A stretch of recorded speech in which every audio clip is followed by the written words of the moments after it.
Welcome to Dance and Style. My name is Desiree Monet, and I'm a dancer here in LA. Oh, Nana, why you gotta act so naughty? Oh, Nana, I'm about to spend all.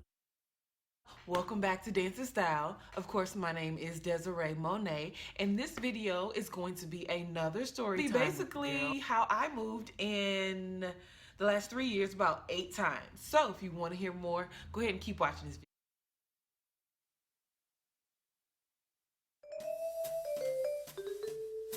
So if you watched my previous story time, get a little backstory on me actually moving here. August the 10th, 2013. But before that, I had actually moved into my friend's apartment. So I downsized, I moved into her apartment, and I lived with her about 6 months, and then that's when I moved out here. I didn't really have anywhere to stay. Nobody was returning my phone calls as far as like apartment complexes. So I had to resort to Craigslist. Yeah, I know you're like, Craigslist? Like, the fuck? You're gonna live with a stranger? Yes, I was going to live with a stranger. I knew some people out here, but I didn't want to inconvenience them. And just, I just wanted to kind of get it on my own. And I was also coming out here with my boyfriend, so it wasn't going to be too bad. He wasn't moving out here with me, but he was coming the first couple days I was here. I got here on August the 10th, and I believe it was a Saturday. And I moved into this gentleman's house named Sterling. It was him and his wife, and they had an extra room. I moved into his house, and it was a really nice house. It was an apartment. It was 2-bedroom, 1 bathroom. Actually, I think I was there for 6 months. He didn't extend it past that. He was over me. He was weird. He made me squeegee the door in the actual in the bathroom because it was glass. So every time I took a shower, I had to like squeegee when I got out. Who wants to do that after taking 4 or 5 classes or working all day? Like, nobody. It's annoying. And then I just resorted to using my own dishes because he felt a certain way about using his dishes and how they should be cleaned. And I was like, yo, my mama's in Texas. We're not doing that. So from there, I moved into this Spanish woman's house. Found her on Craigslist too. She was actually renting her living room. Yes. I lived in a living room in a stranger's house. Needless to say, I was only there for about 3 months. She didn't want me to I had a little closet. Everything was really actually packed in my car. And I had a small, probably 7 by 4 foot section in the house. And that's where all my shit stayed. That's where the bed was. It was on the floor. Like, you do what you gotta do to stay out here. Let's just say that. So anyway, I was over it. I couldn't deal with that. So that's why I moved into that place. It was only temporary, and it was a little bit of a struggle. Because I was trying to figure out how I was going to generate income without actually getting a 9-to-5, because I just left a 9-to-5 and I didn't have enough funds. So I ended up starting to work at a restaurant, and I temped a bunch of places, and I was teaching classes, and I was just kind of figuring it all out. So I couldn't afford to really get an apartment by myself, because the apartment was starting out at $800 or $900, and I definitely wasn't making that every month, and I still had my car note. So it just wasn't happening for you, girl. So that's just what it was. I had to rent rooms. I wasn't going home. There was nothing back there for me. So from that apartment, I actually moved into a friend of a friend's apartment. And I thought it was a good situation because of the friend that I knew her through. We're good, but the friend, she was an artist. So the house was a studio. Again, I was living in the living room, but that was actually my space. So I had put up curtains, and I got my bed frame, my mattress. I had a little dresser, and I had my own little situation in the living room. Okay, I basically made it a studio. I lived there about 6 months too. Living there was a trip. I experienced some things that I never thought that I would have to experience in LA. Like, my life wasn't in danger or anything like that.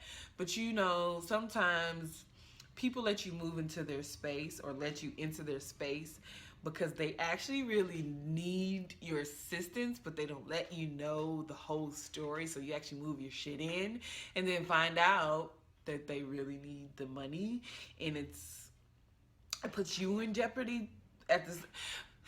It puts you in the same space as them when you didn't know. But you know, like I said in my last video, wherever your energy is, that's where you attract. I only stay in situations where I'm just like, for a little bit, because I'm like, yo, this don't feel good. I'm not gonna do it. We're not gonna stay in this. We're gonna get out of this shit. I'm not gonna keep myself in a vulnerable state. I don't know how long she had been living in the current state she was in when I moved in, but let's just say after a month about moving in, there were eviction notices on the door. And at first it's like, this is her apartment, her name's on the lease, I'm not gonna say anything, because I mean, she obviously has it together. But then the second month, I'm like, yo, the fuck is this? Like, hello, why does it say this? And she's like, oh, it's nothing, da da da da da da da. Come to find out, that was just one of the things. Like, that was just one. I was always the one cleaning up. I mean, I moved in on a humbug, and like, we're gonna work together and stuff like that. But I was doing all the cleaning. I took out the trash the entire time I lived there. I purposely left the trash to fill up in the bathroom to see if she would take it out. She did not. I can't live like that. I can have dishes in my sink for a couple days, but like, after a couple days, your girl's not having it. On many nights, I lived in the living room. In LA, there's no real like insulation in the buildings. The weather doesn't change like that, like it does in the Midwest. But you don't need all of that. But with that being said, you can hear everything. With that being said, she was an artist, and the walls are paper thin. She would be up until 1 or 2 o'clock in the morning, blaring her music. Not like, Alanis Morissette or Jill Scott, or no, her actual music. 2, 3, sometimes even 4 o'clock in the morning. I didn't understand it, and I wasn't on the lease, so of course I wasn't gonna say anything initially, because I'm like, yo, well, maybe it's just tonight, maybe it's just, something she got to get done. I'm gonna give her a benefit of the doubt.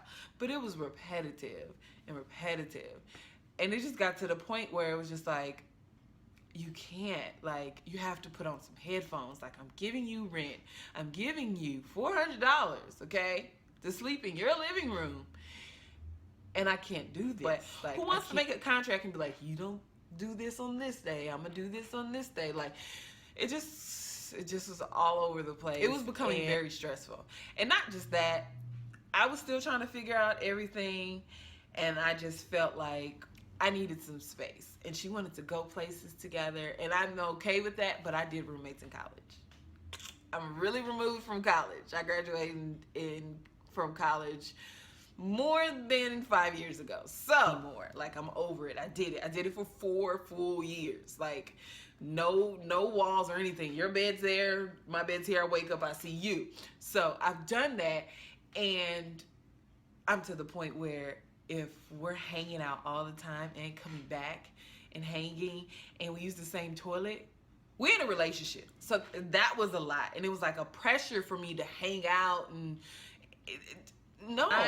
I did one thing you guys will learn about me: I'm not doing shit I don't want to do. Up with that, the rent, the music, the cleanliness of the house, and just me trying to live my life and have my career and figure LA out. That was a lot. So I just got out of there.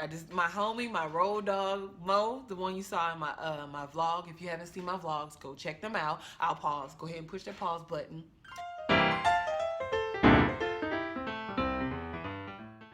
So my homie Mo, my ride or die. What's up, Bo? Hey, girl. She helped me pack my shit up. My shit was on top of her car. My shit was on my car, in my car, and packed up when she went to work. And I got the fuck out there. I was like, nope, we're not having this conversation. I'm coming to get all my shit.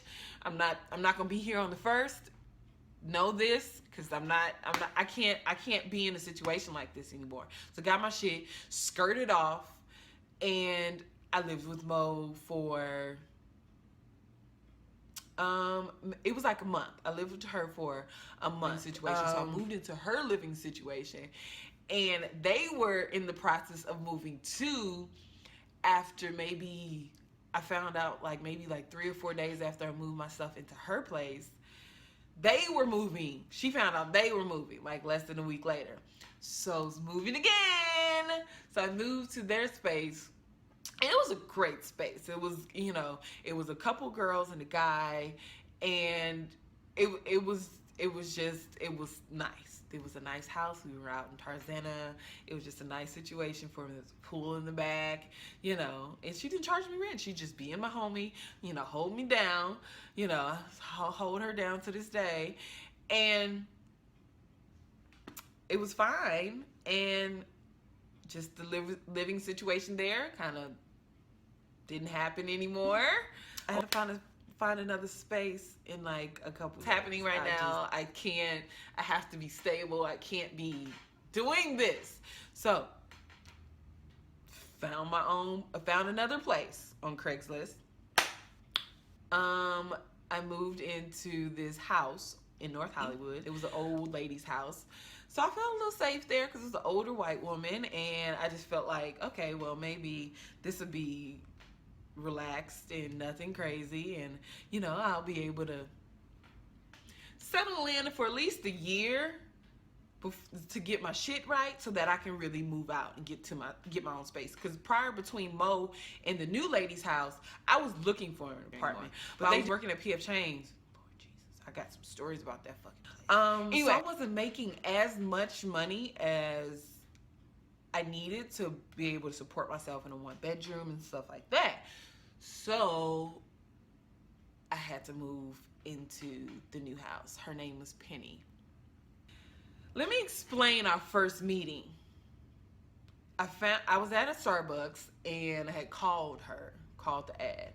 And she, you know, she had some pictures up. It looked like a pretty decent neighborhood. So I was like, okay, I'll go by and talk to her. Pulled up.